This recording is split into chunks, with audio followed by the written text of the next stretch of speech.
Why do companies offer shares? Well, companies issue shares to raise money from investors who tend to invest their money. This money is then used by companies for the development and growth of their business.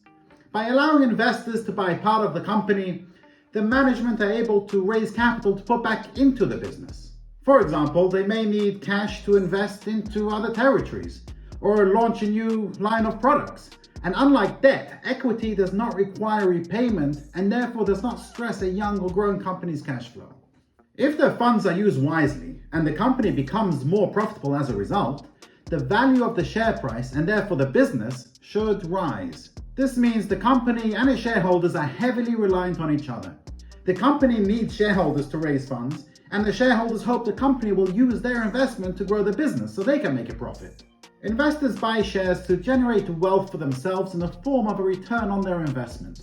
That return comes from dividend distributions or profit retention that increases share value.